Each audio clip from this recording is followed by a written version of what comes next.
আল্লাহর পয়গম্বর আলাইহিস সালাতু ওয়াস সালাম বলেন, আল্লাহ সুবহানাহু ওয়া তাআলা আগের আয়াত ওই আয়াতে বলেন, সুম্মা ইউমিতুকুম, আমি আল্লাহ তাআলা মৃত্যু দিব, মৃত্যু দেওয়ার পরে আমি আল্লাহ তাআলা আবার জীবিত করব। জীবিত করবেন কিনা? আবার জীবিত করবেন। এই দুনিয়ার জমিনের ভিতরে যতদিন হায়াত দিয়েছেন প্রতিটা হায়াতের হিসাব রব নিবেন, প্রতিটা সেকেন্ডের হিসাব, প্রতিটা মুহূর্তের হিসাব নিবেন। এজন্য পয়গম্বর আলাইহিস সালাতু ওয়াস সালাম এক হাদিসের ভিতরে বলেন, লা তাজুলু কদামা ইবনু আদম ইয়াউমাল কিয়ামাতি মিন ইনদি রাব্বিহি হাত্তা ইউসআলা আন খামসিন। আল্লাহর পয়গম্বর আলাইহিস সালাতু ওয়াস সালাম বলেন, মানুষ দুনিয়া থেকে চলে যাওয়ার পর হাসরের ময়দানটা যখন কায়েম হবে, হাসরের ময়দানে কোন বান্দা বান্দি পাঁচটা প্রশ্নের জবাব দেওয়া ছাড়া সামনে এক কদম অগ্রসর হওয়ার সাহস হবে না। কয়টা প্রশ্ন? পাঁচটা প্রশ্নের জবাব দেওয়া ছাড়া কোন বান্দা বান্দি সামনে অগ্রসর এক কদম সামনে অগ্রসর হওয়ার সাহস কখনো পাবে? কখনো পাবে না। এক নাম্বার হলো আল্লাহর পয়গম্বর বলেন, আন উমারিহি ফিমা আফনা, গোটা জীবনের হিসাব। গোটা 50 বছর হায়াত দিয়েছিলাম, 80 বছর হায়াত দিয়েছিলাম, 90 বছর হায়াত দিয়েছিলাম, 100 বছর হায়াত দিয়েছিলাম। তোমার ওই প্রতিটা হায়াতের প্রতিটা সেকেন্ডের হিসাব আমি মালিককে দাও। বুঝেন নাই কথা? প্রতিটা সেকেন্ড, প্রতিটা আপনার হায়াত যতটুকু হয়েছে প্রতিটা সেকেন্ডের হিসাব কার কাছে দিতে হবে? আল্লাহ সুবহানাহু ওয়া তাআলার কাছে প্রতিটা সেকেন্ডের হিসাব আমাদের দিতে হবে। এজন্য আল্লাহর পয়গম্বর বলেন, কিয়ামতের দিন প্রথম প্রশ্ন করবেন, আন উমারিহি ফিমা আফনা, বান্দা তোমার হায়াত যত বছর পেয়েছ প্রতিটা সেকেন্ডের হিসাব আমি মালিককে দাও। কেউ যদি না দিতে পারো এক কদম সামনে অগ্রসর হওয়ার সাহস হবে? চিন্তা করা দরকার আছে কি নেই? আছে। এজন্য আল্লাহ সুবহানাহু ওয়া তাআলা অন্য সূরায় বলেন, ইয়া আইয়ুহাল্লাযীনা আমানুত্তাকুল্লাহ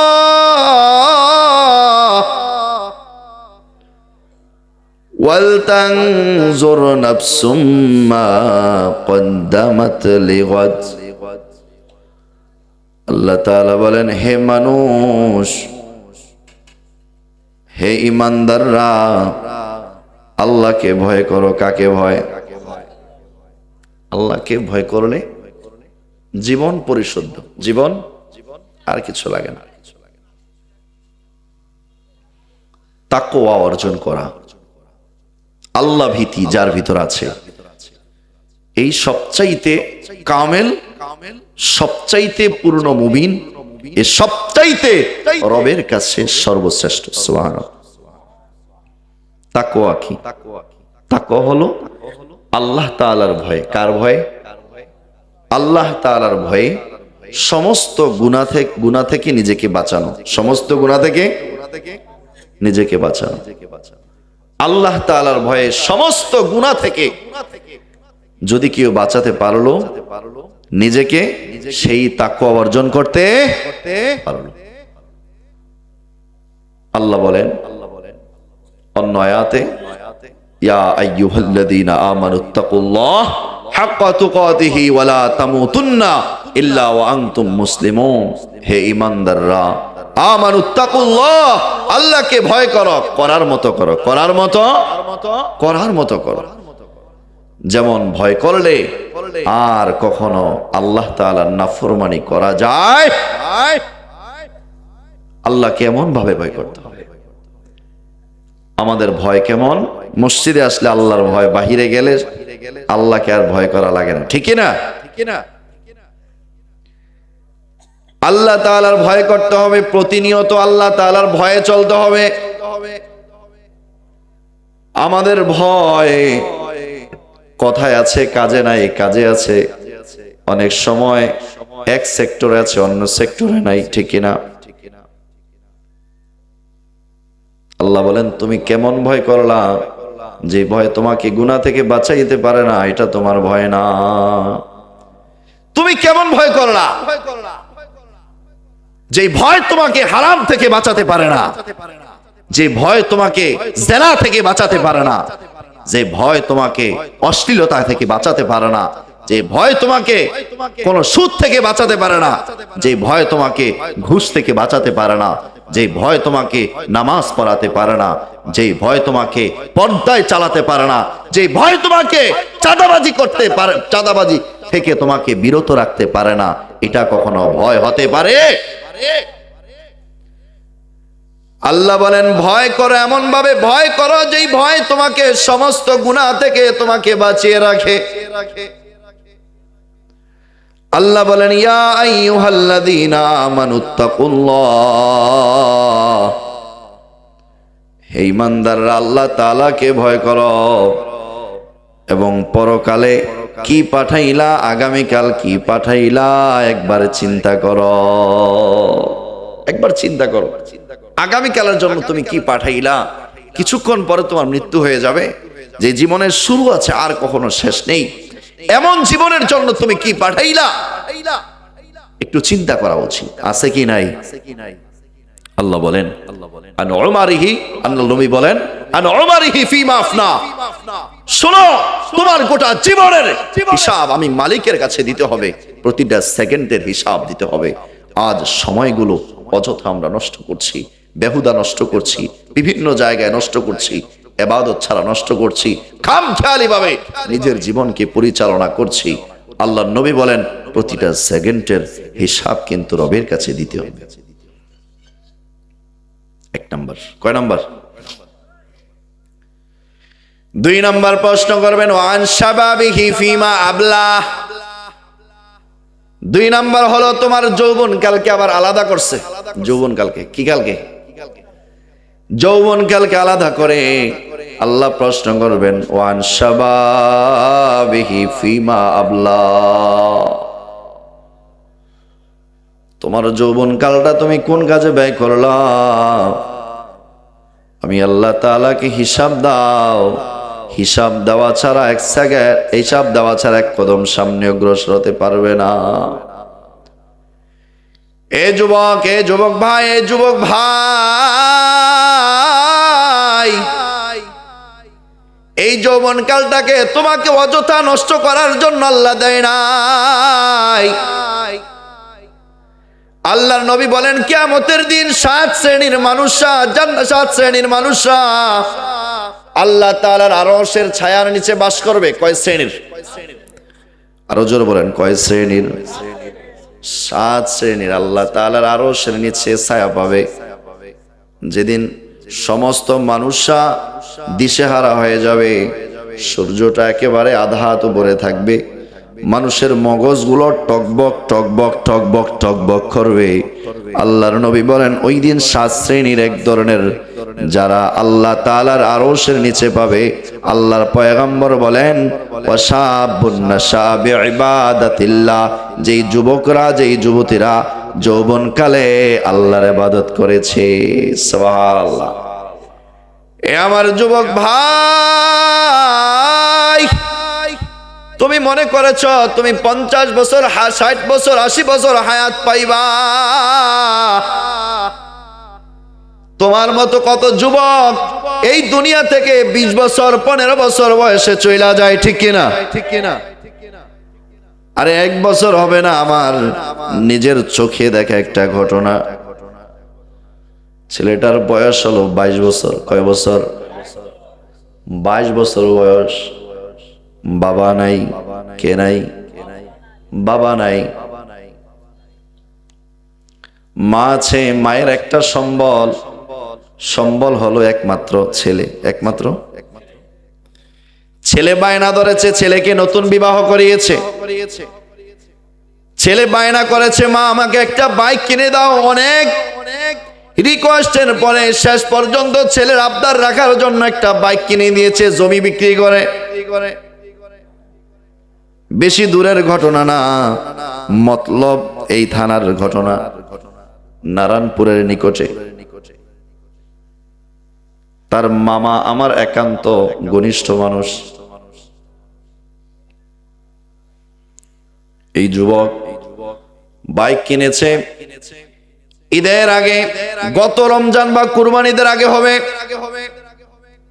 বাইক দিয়ে সে ঢাকায় যাবে মার্কেটিং করার জন্য। নারায়ণপুর এবং নায়ারগার মাঝামাঝি যখন সে গেল, হয়তো ঘটনা সকলের জানা আছে। মাঝামাঝি যখন গেল, যাওয়ার পরে বাস অ্যাক্সিডেন্ট করে ওই যুবককে ওখানেই শেষ করে ফেলল। মায়ের একটা মাত্র সম্বল। কয়টা? যুবকের বয়স মাত্র 22 বছর বয়স, মাত্র 22 বছর বয়স, বেশি বয়স না। অনেক সময় আমার পিছনে নামাজও আদায় করেছে নানুর বাড়ি যখন যেত। মায়ের একটা স্বপ্ন, এই সন্তানকে নিয়ে গিরেছিল গোটা জীবনটা। মা যতদিন বাঁচবে সন্তানকে নিয়ে চলবে,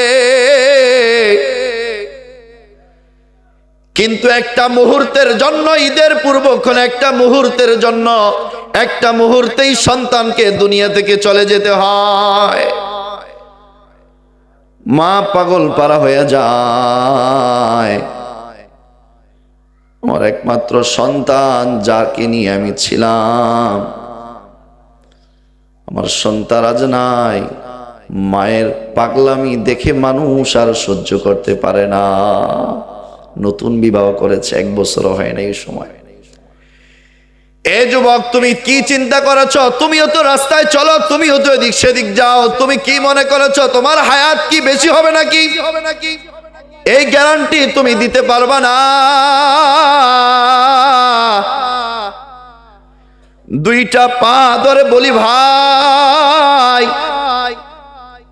তুমি জানো না তোমার হায়াতটা কখন যেন চলে যায়। যুবক তো চইলা গেল, স্ত্রী অন্য জায়গায় বিবাহ বন্ধনে আবদ্ধ হয়ে গেছে। মা কিছুদিন কাঁদছে, এখন ঠিক হয়ে গেছে। কিন্তু সন্তান তো চইলা গেল, যুবক তো চইলা গেল, যে আর কখনো আসবে না। আসবে? আরে ভাই, তুমি কোন চিন্তায়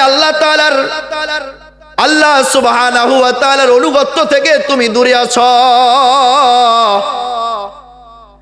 তুমি যে সময় পাইবা রবের কাছে সিজদা করার, রবের কাছে, আল্লাহ তাআলার কাছে ক্ষমা চাওয়ার তুমি যে সুযোগ পাইবা, এটাকে কে তোমাকে গ্যারান্টি দিল? গ্যারান্টি আছে নাকি? ও আমার যুবক ভাই, এজন্য রাসূল বলছেন, শাবাবুকা ক্বাবলা হারমি, বৃদ্ধাকাল আসার আগে যৌবন কালকে কাজে লাগাও। কারণ যৌবন কালে গুনাহ করতে যত মজা, ইবাদত আল্লাহর কাছে তত শ্রেষ্ঠ। সুবহানাল্লাহ। এজন্য আমার যুবক ভাইদেরকে আমি আবদার করব, আমার যুবকদেরকে আমি রিকোয়েস্ট করব, আমার যুবকদের দুইটা পা ধরে বলবো, ভাই আমার, তোমার মতো কত যুবক পরিবর্তন হয়ে যায়, 5 ওয়াক্ত নামাজ আদায় করে, আল্লাহকে সেজদা করে, আল্লাহ তাআলার ভয় নিয়ে চলে, কখনো হারামের ভিতর লিপ্ত হয় না। ভাই আমার, তোমার জানা নাই তুমি কখন চইলা যাইবা। তুমি সময়ে থাকতে সময়কে কাজে লাগাও। যেন আল্লাহ তাআলার কাছে কখনো গিয়ে আফসোস করতে না হয়, ঠিক কিনা? যুবক ভাই, ও আমার কলেজার ভাইরা, মন চাইছে তো গুনাহ করতে, এই আত্মা, এই অন্তর শুধুই গুনার দিকে ধাবিত। যদি একবার মালিকের কদমে সেজদা দিতে পারো, রব কুদরতি হাত দিয়ে ওই যুবকের মাথায় হাত বুলিয়ে বলে, যুবক তুই তো এখন গুনাহ করলে পারতি, আমার ইবাদতে আছো, তোর গুনাহগুলোকে মাফ করে দিলাম। কুদরতি ডাকে, আল্লাহ ডাকে, কোথায় যাও, কোথায় যাচ্ছ যুবকরা, কোথায় যাচ্ছ? কোথায় অবহেলা ভাবে নিজের জীবনকে ধ্বংস করছো? শুধু আজ বহু যুবকরা আছে, এরা কি করে এরা নিজেও জানে না, এরা কোথায় যাচ্ছে সে নিজেও জানে না, তার উদ্দেশ্য কি সে নিজেও জানে না। কেমন যেন পাগলের মতো চলে, না তার নামাজ আছে, না তার আল্লাহর অনুগত্য আছে, না তার সন্তান, না তার পিতা মাতার অনুগত্য আছে, না তার খাওয়া আছে, না তার পড়া আছে, শুধুই হারাম কাজে, শুধুই তার জীবনটা অযথা নষ্ট করছে, ঠিক কিনা? দেখেন, তালাশ করেন না, মরে মরে ফোন নিয়ে বসে আছে, ও কি করছে ও নিজেও জানে না। আল্লাহ আপনি আমার যুবকদেরকে হেদায়েত দান করুন। রাসূল সাল্লাল্লাহু আলাইহি ওয়াসাল্লাম বলেন, 2 নাম্বার প্রশ্ন, আল্লাহ সুবহানাহু ওয়া তাআলা কিয়ামতের দিন বলবেন, ও শাবাব, ও আমার যুবকরা, ও মানুষরা, যৌবনকালটা কোন কাজে কাটাইলা? আমার যুবতী বোন যারা আছো, তোমাদের যৌবনকালকে কোন কাজে কাটাইলা? এই হিসাবটা রব নিবেন, নেওয়া ছাড়া কোনো বান্দা এক কদম সামনে অগ্রসর হতে পারবে? খেয়াল করুন, খেয়াল করুন, কথা বলছিলাম, কিছু নিতে হবে, ঠিক না? কিছু নিতে হবে। 3 নাম্বার, আল্লাহ সুবহানাহু ওয়া তাআলা প্রশ্ন করবেন, অমালিকি মিন আইনা ইকতাসাবাহু। 3 নাম্বার প্রশ্ন করবেন আল্লাহ সুবহানাহু ওয়া তাআলা, মাল কিভাবে অর্জন করলাম? মাল কিভাবে অর্জন করলাম? কিভাবে সম্পদকে অর্জন করলা? হিসাব দাও। কিভাবে তুমি সম্পদকে বাড়াইলা? হিসাব দাও। সুদ খেয়ে, ঘুষ খেয়ে, অন্যের জমি দখল করে, চাঁদাবাজি এবং টেন্ডারবাজি করে, মানুষের মাথায় আঘাত করে, না সৎ পথে তুমি কামিয়েছো? হিসাব দাও, ঠিক না? হিসাব দাও। শুধু পাইলা আর শুধু খাইলা আর দালান বানাইলা, এটাই তোমার জিন্দেগি? আল্লাহ বলবেন কিভাবে অর্জন করলা? দাও না, হিসাব দাও। আল্লাহর নবীর হাদিস, নবী বলেন, কিয়ামতের দিন কিছু মানুষরা, আগে বলছি যে রাসূল একদিন বলছেন, সাহাবীরা শুনো, অসহায় গরিব নিঃস্ব মানুষকে জানো নাকি? বিদেরকে প্রশ্ন করছেন, কাদেরকে? জোরে বলেন, কাদেরকে? ভাই উঠেন না, হ্যাঁ, উঠলে মন মানসিকতা নষ্ট হয়ে যায়, ভালো লাগে না মনে হয়, নাকি? বেশি উঠা বসা করলে আলোচনার মন মানসিকতা নষ্ট হয়ে যায়। কেউ উঠবো না ইনশাআল্লাহ, ইনশাআল্লাহ। আল্লাহর পয়গম্বর আলাইহিস সালাতু ওয়াস সালাম বলেন, ও সাহাবায়ে কেরাম,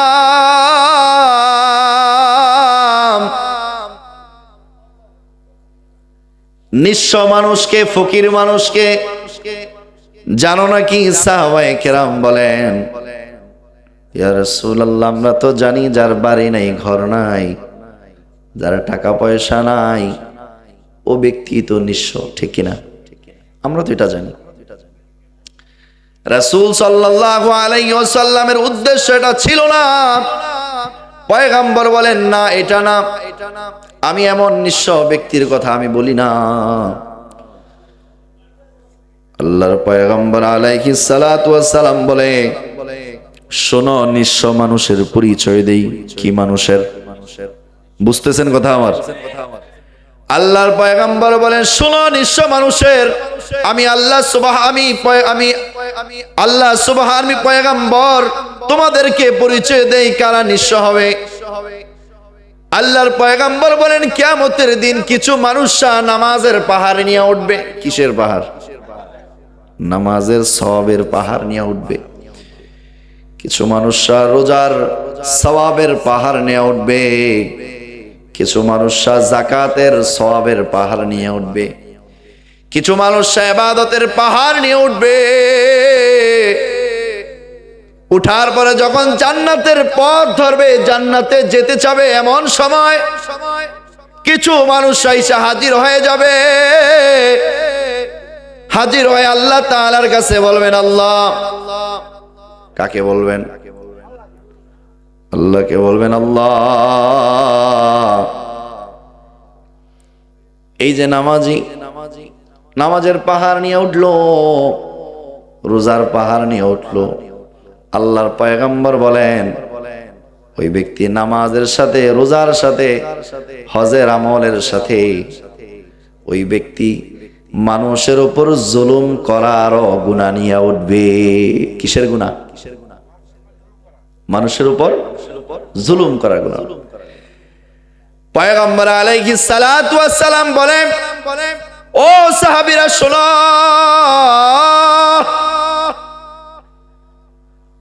ওই নামাজিওয়ালা, ওই রোজাওয়ালা, ওই হজওয়ালা, যাকাতওয়ালা যাকাতের, হজের, নামাজের সওয়াবের পাহাড় নিয়ে উঠবে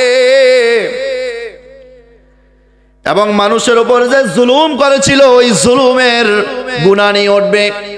কাউকে মেরেছিল, কাউকে গালি দিয়েছিল, কারো সম্পদকে আত্মসাৎ করেছিল,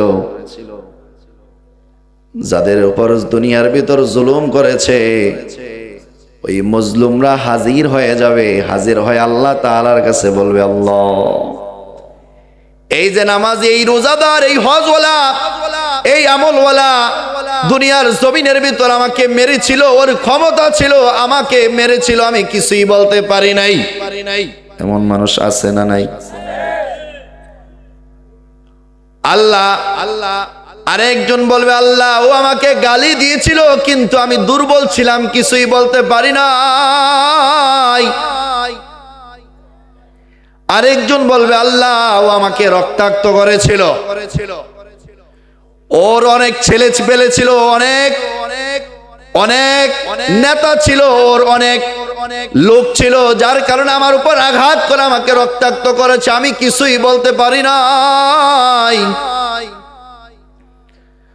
আয় আল্লাহ, আমার জমিকে দখল করে সে নিয়েছিল, সম্পদ বাড়িয়েছিল, আমি তো দুর্বল ছিলাম। আয় আল্লাহ, আমি কিছুই বলতে পারি নাই। সকলে ওই দিন নালিশ করবে। আল্লাহ বলবেন, যাদের যাদের উপর জুলুম করা হয়েছে এই নামাজিওয়ালার, রোজাওয়ালার, আমলওয়ালা তোমরা নিয়ে যাও। যাদের উপর দুনিয়ার ভিতর জুলুম করা হয়েছিল এই মজলুমরা ওই নামাজওয়ালার পাহাড় পরিমাণ আমলগুলাকে, রোজার পাহাড় পরিমাণ আমলকে, ওই যে হজকারী হাজী সাহেবের পাহাড় পরিমাণ হজের আমলকে ওই দুনিয়ার ভিতরে যাদের উপর জুলুম করেছিল ওই মজলুমরা কিয়ামতের দিন ওই ব্যক্তির আমলওয়ালার আমলগুলা নিতে নিতে নিতে নিতে তার সমস্ত আমলগুলা শেষ হয়ে যাবে। এক পর্যায়ে সেই হাজী সাহেবের, নামাজিওয়ালার, রোজাওয়ালার, আমলার থাকবে কিছু আছে, কিন্তু পাওনাদার আরো আছে। পাওনাদার দুনিয়ার ভিতর আরো যে অনেক কেড়ে জুলুম করছিল, পাওনাদার রয়ে গেছে। আল্লাহর কাছে বলবে, আল্লাহ,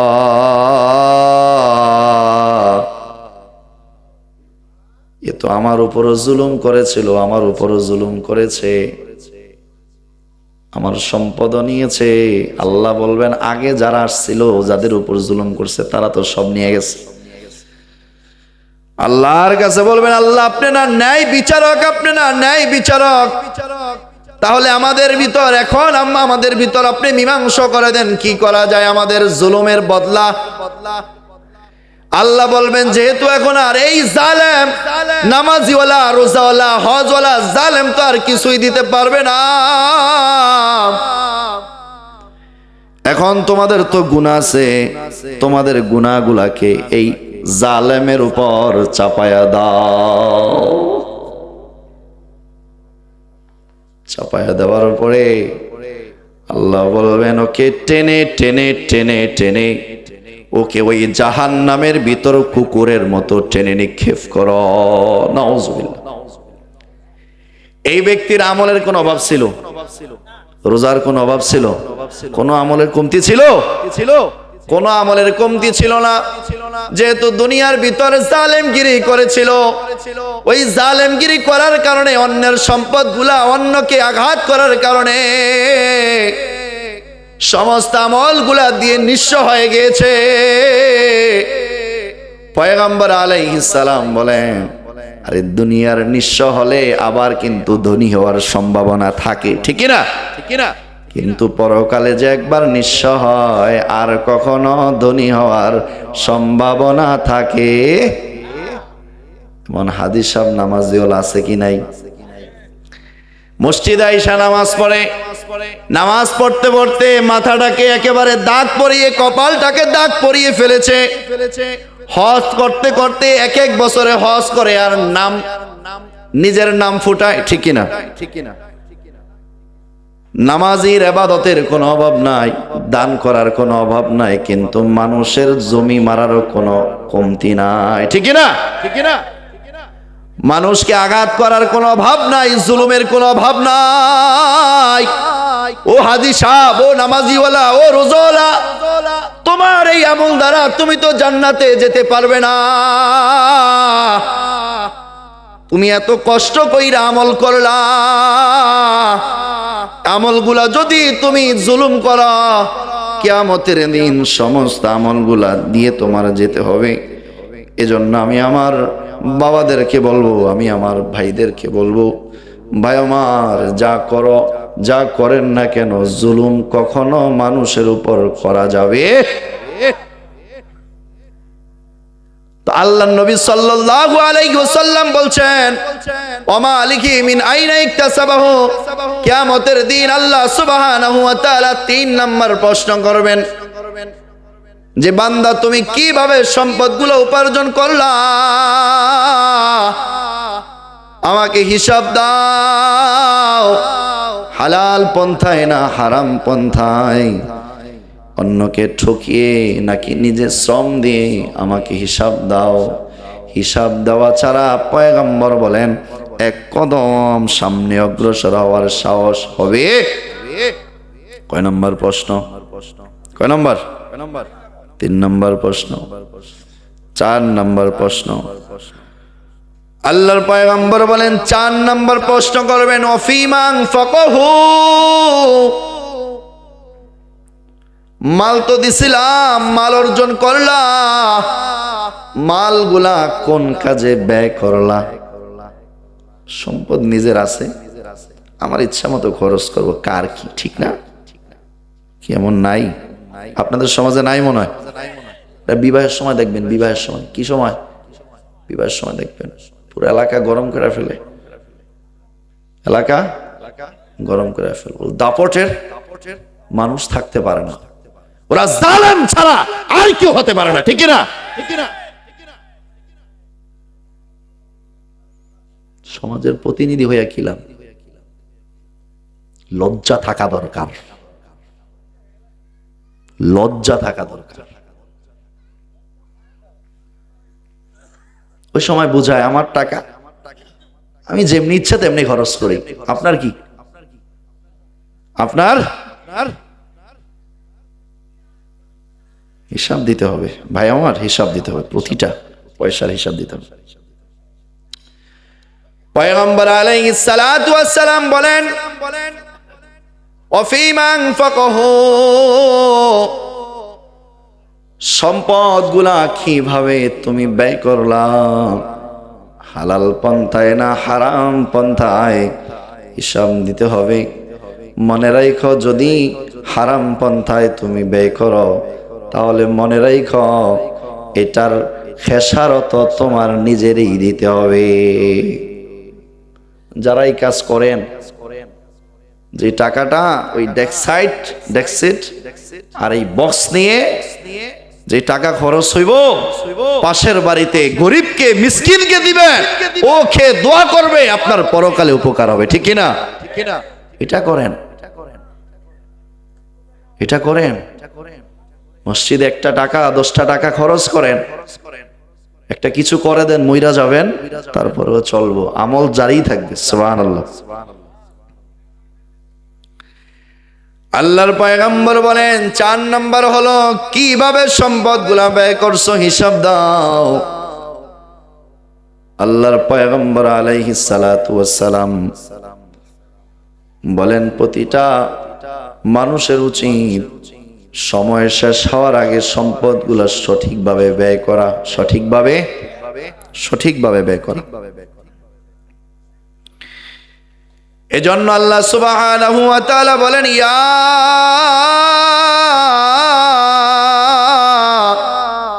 আইয়ুহাল্লাযীনা আমানু আনফিকু মিম্মা রাযাকনাকুম মিন ক্বাবলি আইয়াতিয়া ইয়াউমুল লা বাইউন ফীহি ওয়ালা খুল্লাতু ওয়ালা শাফাআহ ওয়াল কাফিরুনা হুমুজ জালিমুন। আল্লাহ বলেন ও ঈমানদাররা, আল্লাহ যা দিয়েছে, আল্লাহ যা তোমাকে যেই রিজিক দিয়েছে ওই রিজিক থেকে তুমি আল্লাহর রাস্তায় দান করো। কার রাস্তায়? আল্লাহর রাস্তায় দান করো। ওই দিন আসার পূর্বে, যেই দিন তোমার বাইউন ফীহি ওয়ালা খুল্লাতু ওয়ালা শাফাআহ, যেই দিন তোমার কোনো বেচা কেনা কাজে আসবে না, যেদিন তোমার কোনো বন্ধু বান্ধব কাজে আসবে না, যেদিন তোমার কোনো সুপারিশ কাজে আসবে না, ওই দিন আসার পূর্বে যা পারো তুমি আল্লাহর রাস্তায় দান করো। যেদিন তোমার এই বেচা বিক্রি কাজে আসবে না,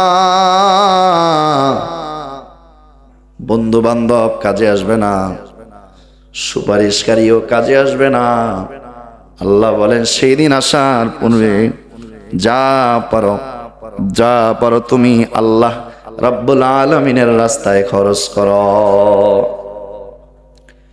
এজন্য আল্লাহ সুবহানাহু ওয়া তাআলা অন্য আয়াতে বলেন, সূরা মুনাফিকুন, ওই আয়াতে আল্লাহ সুবহানাহু ওয়া তাআলা বলেন ওয়া আনফিকু মিম্মা রাযাকনাকুম মিন ক্বাবলি আইয়াতিয়া ওয়া আনফিকু মিম্মা রাযাকনাকুম মিন ক্বাবলি আইয়াতিয়া আহাদাকুমুল মাউতু ফায়াকুলু রাব্বি লাউলা আখারতানি ইলা আজালিন করিব। আল্লাহ বলেন ওই দিন আসার পূর্বে, ওই মৃত্যু তোমাদের কারো মৃত্যু আসার পূর্বে যা পারো তুমি আল্লাহর রাস্তায় দান করো।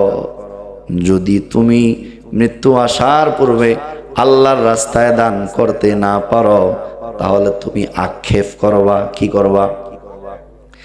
আফসোস করবা, আফসোস করে বলবে ফাসাদ্দাকা ওয়া কুম মিনাস সলিহিন। আয় আল্লাহ যদি আমাকে কিছু সময় দিতেন, আয় আল্লাহ যদি আমাকে কিছু মুহূর্ত সময় দুনিয়ার ভিতর আমাকে দিতেন, আমার সমস্ত সম্পদগুলা আপনার রাস্তায় দিয়ে দিতাম, আমি অন্য কোনো রাস্তায় খরচ করতাম না। আমার গোটা জীবনের সমস্ত জীবনটা আপনার রাস্তায় আমি আল্লাহ তাআলা কাটিয়ে দিতাম, নেক আমল করতাম, কখনো অন্যভাবে চলতাম না। ফাসাদ্দাকা ওয়া কুম মিনাস সলিহিন ফায়াকুলু রাব্বি লাউলা আখারতানি ইলা আজালিন করিব। আল্লাহ একটু সময় যদি আমাকে দিতেন, তাহলে আমি আমার সব সম্পদ আপনার রাস্তায় দিয়ে আসতাম, আমার গোটা জীবনকে শুধুই আপনার জন্য ব্যয় করতাম। একটু সময় দেন। সুযোগ আছে? আছে? নাই।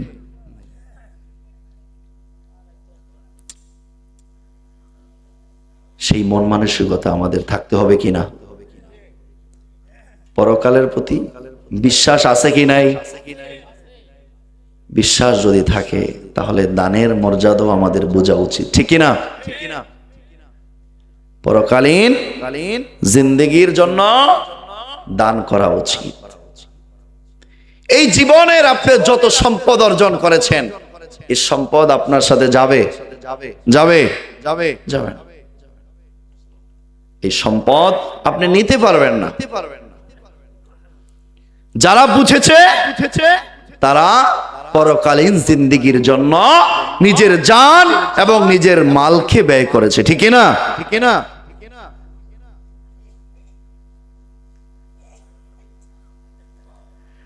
আল্লাহর পয়গম্বর আলাইহিস সালাতু ওয়াস সালামের এক সাহাবী নাম হলো আবু দাহদা। নাম কি?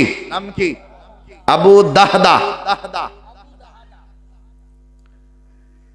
পয়গম্বর আলাইহিস সালাতু ওয়াস সালামের কাছে বসে আছেন। কার কাছে?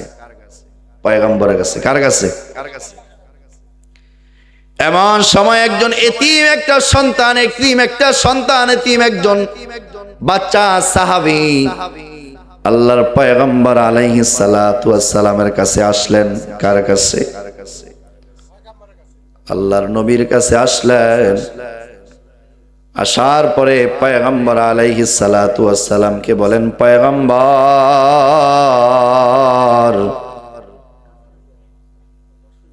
আমি আপনার কাছে একটা আবদার নিয়ে আসছি। কি নিয়ে আসছে? আবদার নিয়ে আসছে। কি নিয়ে আসছে? জোরে বলেন, কি নিয়ে আসছে? ঘুমাইতেছেন না? ঘুমাইতেছেন? পয়গম্বর আলাইহিস সালাতু ওয়াস সালামের কাছে এতিম একটা বাচ্চা সাহাবী আয়েশা পয়গম্বরকে বলেন, পয়গম্বর, আপনার কাছে আমি এতিম একটা বাচ্চা আপনার কাছে আসছে একটা আবদার নিয়া। পয়গম্বর আলাইহিস সালাতু ওয়াস সালাম বলে, ও সাহাবী, ও ছোট সাহাবী, কি এমন আবদার নিয়ে আসছো বলো না।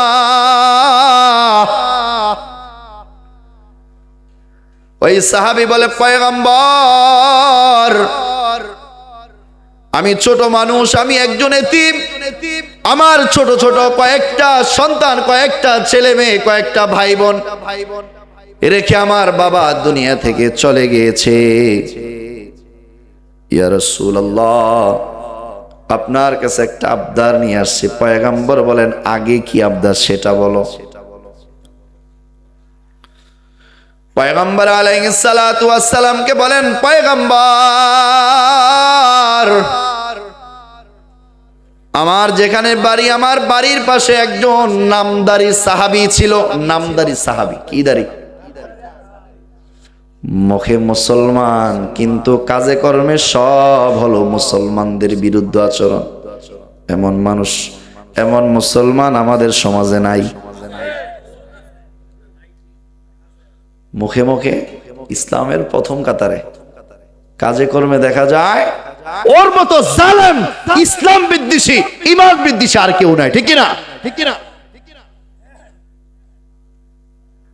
আল্লাহর পয়গম্বর আলাইহিস সালাতু ওয়াস সালামকে বলেন, পয়গম্বর, আমার বাড়ির পাশে একজন নামদারি সাহাবী আছেন যার নাম হলো আবু লুবাবা। নাম কি? আবু লুবাবা। ইয়া রাসূলুল্লাহ, ইয়া হাবিবাল্লাহ, ওই আবু লুবাবার একটা খেজুর গাছ আছে, ওই খেজুর গাছটার মাথাটা আমার বাড়ির উপরে পড়েছে। কে বলেন?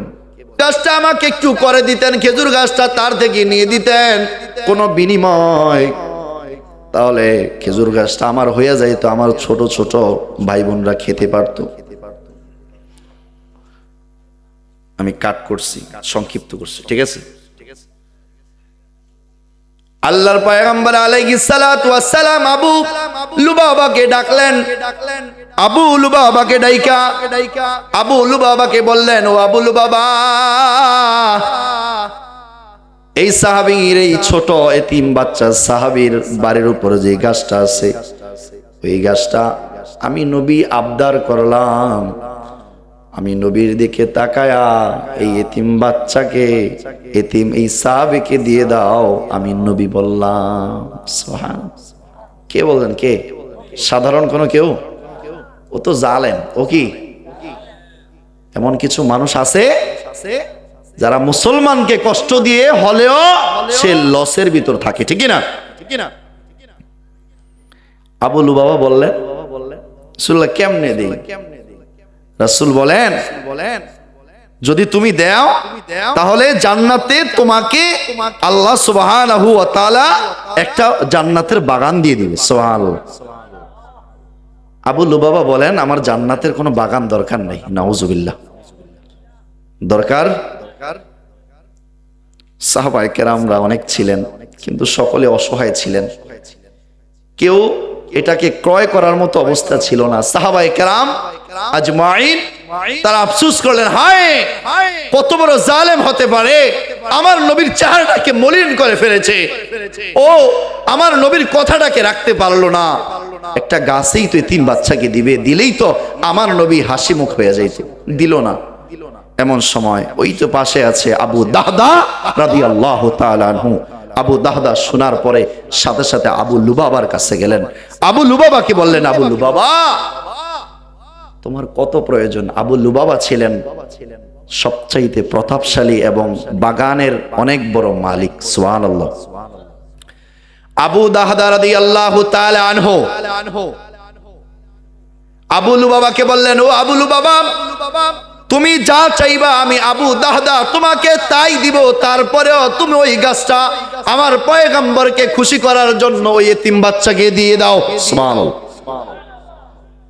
আবু লুবাবা চিন্তা করলেন, সুযোগ পাইছি। আবু লুবাবা বললেন, ও আবু দাহদা, ঠিক আছে দিব। তোমার মদিনার ভিতর সবচাইতে বড় যে বাগানটা আছে, এই গাছের একটা গাছের বিনিময়ে পুরা বাগানটা যদি লেখা দাও তাহলে তোমাকে আমি দিব। সুবহানাল্লাহ। আবু দাহদা বলে কোনো কথা নেই। আবু দাহদা বলছেন, আবু লুবাবা শোনো, তোমার কাছে একটা বাগানের মূল্য হলো। রাসূলকে বলছেন, রাসূল আমি যদি তাকে কিনে দিই তাহলে আমাকে কি দেওয়া হবে?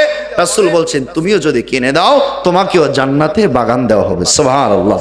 আবু দাহদা রাদিয়াল্লাহু তাআলা আনহু বলছেন, যা, তোকে পুরা বাগান দিয়ে দিলাম, আর ওই যে এতিম বাচ্চার যেই গাছটা আছে ওটা আমাকে দিয়ে দাও, ওইটা দিয়ে দাও, এতিম বাচ্চা পাবে, আমার রাসূল এর মুখে হাসি ফুটবে। সুবহানাল্লাহ। রাসূলকে বলছেন, রাসূল আমি হাজির হয়ে গেছি, আমার ওই প্রিয় বাগানটাকে আমি ছেড়ে দিয়েছি একমাত্র এই একটা বাগানে একটা গাছের জন্য। আপনি খুশি হবেন বিদায়, আপনার ওই সাহাবী এতিম বাচ্চা খুশি হবে বিদায়, এজন্য আমি ছেড়ে দিয়েছি। রাসূল সাল্লাল্লাহু আলাইহি ওয়াসাল্লামের কাছে জিবরাইলকে পাঠাইলেন। জিবরাইলকে পাঠাইয়া বললেন, ইয়া রাসূলুল্লাহ, আপনাকে সংবাদ দিচ্ছি আবু দাহদার জন্য জান্নাতের ভিতর বাগানকে সাজানো হচ্ছে। সুবহানাল্লাহ। এমন আবু দাহদার মতো মানুষ হতে চায় কি? রাসূল সাল্লাল্লাহু আলাইহি ওয়াসাল্লাম বলেন, ইদা মাতাল ইনসানু ইনকাতা আনহু আমালুহু ইল্লা মিন সালাসা ইল্লা মিন সাদাকাতিন জারিয়া আও ইলমিন ইনতাফাউ বিহি আও ওয়ালাদিন সালিহিন ইয়াদউ লা। রাসূল বলেন, মানুষ চইলা যায়, দুনিয়া থেকে চইলা যাওয়ার পরে মানুষের তিনটা জিনিস এর আমল সব সময় জারি থাকে। কয়টা জিনিসের? এক নাম্বার হলো সাদাকায়ে জারিয়া। সাদাকায়ে জারিয়া, আপনি মসজিদে দান করেন, মসজিদে দান করেন, আপনি মাদ্রাসায় দান করেন, জনকল্যাণের জন্য দান করবেন, ওটার সওয়াব আপনি মরে যাবেন তারপরেও যিনি জারি রাখবেন আপনার আমল নামায়, তিনি কে?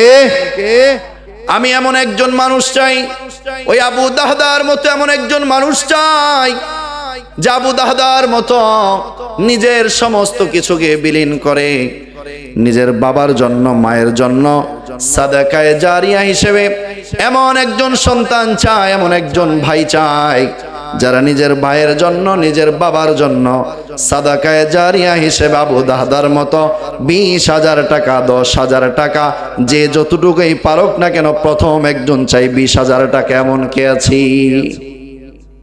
এমন কে আছি? আমি আবু দাহদার সাথে কিয়ামতের দিন উঠতে চাই, আমার মায়ের জন্য আমি দান করতে চাই। যদি 20,000 না হয়, 10,000ও এমন কেউ থাকলে বলুন যে আমার মা তো চইলা গেছে, আমার মা, যেই মা না খেয়ে আমাকে খাওয়িয়েছে, যেই বাবা আমার তার মাথার ঘাম পায়ে নিক্ষেপ করে আমাকে খাওয়িয়েছে, আমার সেই বাবার জন্য সাদাকায়ে জারিয়া হিসেবে এই মসজিদে আমি 10,000 টাকা দিব। এমন কেউ আছেন? এমন কেউ আছেন? রাসূল বলছেন, মান বানাল্লাহু বাইতান মান বানাল্লাহু মাসজিদান লিল্লাহি তাআলা। রাসূল বলছেন, যে ব্যক্তি মসজিদ বানায়, মসজিদে সহযোগিতা করে, রাসূল বলছেন বানাল্লাহু লাহু বাইতান ফিল জান্নাহ, জান্নাতে একটা ঘর তার জন্য তৈরি করে। সুবহানাল্লাহ। এমন কে ভাই আছেন? আল্লাহর রাস্তায় মসজিদের জন্য 20,000 টাকা আপনি দান করবেন? বলেন এমন সৌভাগ্যবান কোন ব্যক্তি আছেন? 10,000 টাকা এমন কোন? লিল্লাহে তাকবীর, লিল্লাহে তাকবীর। আয় আল্লাহ, সোহরাব সাহেব 10,000 টাকা সে দান করেছে। আয় আল্লাহ, তার দানকে কবুল করে আয় আল্লাহ সোনার মদিনায় পৌঁছায়া দাও। আয় আল্লাহ, সোহরাব সাহেবের পিতামাতা পূর্বপুরুষ যারা দুনিয়া থেকে চলে গিয়েছে, আয় আল্লাহ তাদের পূর্বপুরুষ তাদের সকলের রূহ মুবারকে দোয়াখানি পৌঁছায়া দিন এবং তাদের জন্য সাদাকায়ে জারিয়ার ব্যবস্থা করুন এবং তার মনের সমস্ত নেক মাকসাদগুলো আপনি পূর্ণ করুন।